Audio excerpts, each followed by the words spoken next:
Hey, how's it going everyone? This is Lam here. In today's Fuji Friday, we're going to be talking a lot about firmware. Before we get right into that, I apologize for missing the last 2 weeks. It's just been super busy for me, but it's finally starting to calm down so I can start making some content again. So let's go ahead and get right into the content. The first thing that I want to talk about is that there is going to be a major firmware update coming for the X-T3 back here. With this firmware update, if you're using a DJI gimbal or drone or a Zhiyun gimbal, you're going to have a lot more functionality that you're going to be capable of changing through the gimbal controls. So you're going to be able to start and stop recording, change exposure settings, and also be able to change manual focus. On this channel, I've done a lot of videos about the DJI gimbal, and if we're able to actually change camera settings using the controls on the DJI gimbal, that's going to be really good news because it definitely makes life a lot easier for it. So I definitely look forward to having those features with this firmware update.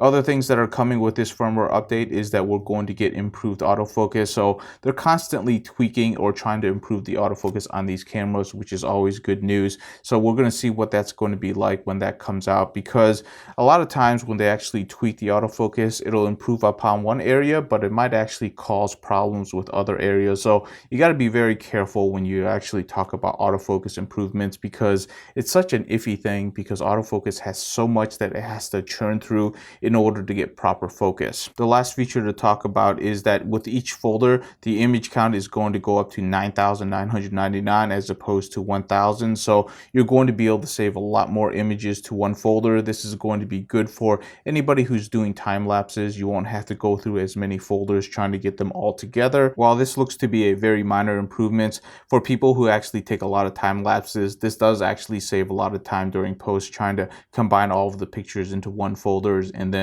make it into a time lapse. So I definitely see benefits for this feature. Now this is specifically just for the X-T3. It does mention on FujiRumors.com that it will be coming to other cameras like the X-T30. So I definitely look forward to having gimbal support for the X-T30 because it is my preferred camera of choice to put on the gimbal, just because it's a little bit lighter and it's a little bit easier to work with. But don't get me wrong, the X-T3 definitely is the powerhouse in the family when it comes to shooting video. So having that be the first one to get gimbal support does make a whole lot of sense. But I am looking forward to seeing firmware improvements for the other camera bodies in the Fujifilm lineup. The next firmware item to discuss is there is a firmware update for the 16-80 f4. This is a new camera lens that just came out and it's gotten a lot of really good reviews, but there's also been a lot of trouble that people have been reporting on. When I talked about this lens in my last Fuji Friday, there was definitely a lot of people reporting back that they're having wobble issues and also image sharpness issues. It looks like with this firmware update, which is 1.02,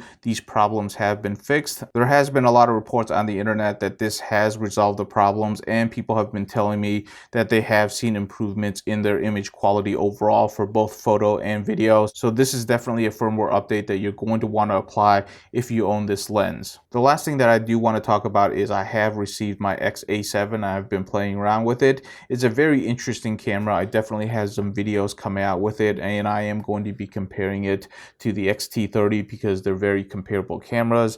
Right now I have the same lens on both of my cameras because they came along with the kit, and you know, comparing these two cameras is something that is kind of interesting, so I will be doing that pretty soon. It is my daily camera right now instead of the X-T30, just so that I can learn the interface on this one, because it is different from the traditional menu systems that you see in the X-T cameras. Now that I have a little bit more free time, I definitely will try to get those out in the coming weeks. Anyhow, that's all I have for this Fuji Friday. Thank you so much for watching. I hope you have a great weekend, and I'll see you in the next video.